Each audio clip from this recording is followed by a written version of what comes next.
We tend to think that financial literacy is something you learn in school, or maybe you just figure it out later in life through a lot of trial and error. But what if I told you that the most important classroom for understanding money is actually your own home? Today, we're going to dive into a practical guide for how families can intentionally build that financial know-how and turn it from something stressful into a real tool for growth. Okay, so let's just get right to it with the big question that I think every parent faces, whether they say it out loud or not. Money is flowing through our homes every single day, right? It pays for the roof over our heads, the food on the table, all our experiences. So the real question is, how do we make it less of this abstract kind of secret thing and turn it into a concept that our kids can actually get their heads around? And this, right here, is the absolute core of our whole conversation. Yeah, schools might teach a little bit of basic economics, but the real, lasting lessons about money, how to think about it, how to handle it, what it's even for, those are learned by watching and talking with family. We're all teaching our kids about money, whether we're doing it on purpose or completely by accident. So first things first, let's redefine what we even mean by financial literacy. Because let's be honest, for a lot of people, that term alone is kind of intimidating. It makes you think of complicated stock charts and scary spreadsheets. But that's not really the whole picture.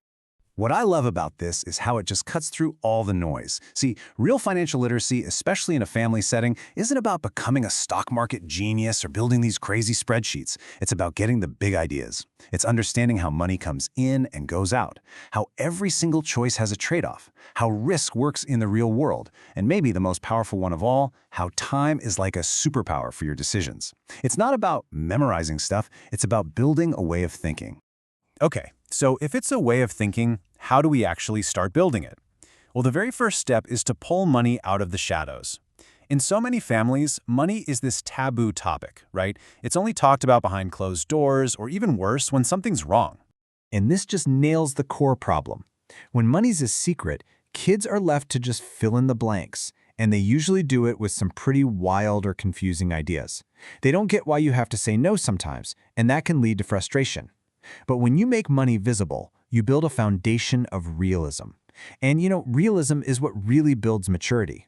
And look, this doesn't have to be super complicated. You don't need to share your exact salary or anything. It can be as simple as saying, hey, our family's money comes from the jobs we go to every day. Or maybe showing a simple chart of the bills and saying, look, this is where our money goes each month, to our house, our car, our food. When you talk openly about saving up for a vacation or explain that a new video game has to wait because you're paying to fix the car, suddenly the idea of a trade-off becomes real. And once money starts to become more visible in your home, you're going to notice something really cool. Teaching opportunities are literally everywhere. You don't have to schedule a formal money lesson. Your daily life is the lesson. Just think about it for a second. The grocery store? That's a classroom for budgeting. Deciding between going out for pizza tonight versus saving that money for a bigger goal? That's a real-life lesson in trade-offs. And this is a big one. Talking about your own spending mistakes out in the open is one of the most powerful things you can do. It shows that nobody's perfect. Because real life is the curriculum, and just being consistent is the teacher. And that leads us to something absolutely crucial. If we want our kids to actually learn, they have to feel safe enough to mess up sometimes. Fear is the enemy of learning, especially when it comes to money. I love this example. It's just so powerful.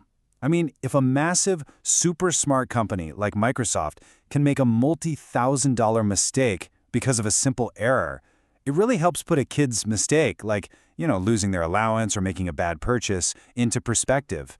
It normalizes the idea that errors are just part of how things work, whether you're talking about a family budget or a global corporation. So how we react is everything. If the reaction is based on fear, shaming or punishing, it just teaches kids to hide their mistakes, and that shuts down the learning process completely. But a growth-based reaction, that turns a mistake into useful information. You can sit down together and go, okay, that didn't go as planned. What happened, and what can we try differently next time? This is how you build resilience, how you build problem-solving skills, and honestly, how you can start giving them small responsibilities that build real confidence over time. All right, now we get to the real heart of it all. Teaching the mechanics of money, the ins and outs, that's important, but it's only half the story. The most powerful financial education is the kind that connects money to what your family actually cares about. It's about giving money a purpose that's bigger than just buying stuff. These 4 skills are basically the pillars you want to keep reinforcing. First, earning. helping them see that money comes from creating value for other people. Second, spending, making it clear that every purchase is a trade-off. When you say yes to one thing, you're saying no to something else. Third, saving, the idea that our future goals require a little bit of patience now. And finally, investing, learning that time is the secret ingredient that multiplies good decisions. These are the big ideas you just repeat in a million different ways over the years. And this is where you can start to have those much deeper conversations. Just asking, hey, why are we saving up for this trip? Connects the chore of saving to the value of family memories. Or asking, what does buying this really say about us? That makes everyone pause for a second and think, does this purchase actually line up with our values? This quote just nails it. We usually think of a legacy as, the money and property we leave behind, but the real legacy is the set of behaviors and values that we put into motion right now. It's the habits and the principles that are going to guide our children long after we're gone. So as we start to wrap this up, let's really focus on what this whole process is about. It's not about trying to raise Wall Street prodigies or making sure your kids are rich. It's about something much, much more fundamental than that.